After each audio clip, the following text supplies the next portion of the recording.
AP Bhavan లో ఆక్రమణల తొలగింపుపై CM Chandrababu అధికారులతో మాట్లాడారు. ఏపీ భవన్ ప్రాంగణంలో 0.37 ఎకరాల్లో ఆక్రమణలున్నట్లు గుర్తించారు అధికారులు.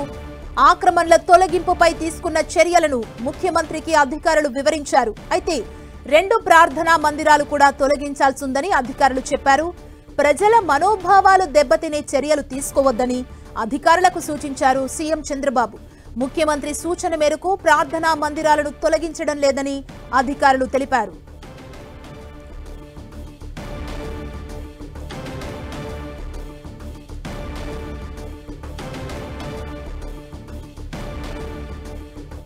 ఏపీ భవన్ లో ఆక్రమణల తొలగింపుపై సీఎం చంద్రబాబు అధికారులతో మాట్లాడారు. ఏపీ భవన్ ప్రాంగణంలో 0.37 ఎకరాల్లో ఆక్రమణలున్నట్లు అధికారులు గుర్తించారు.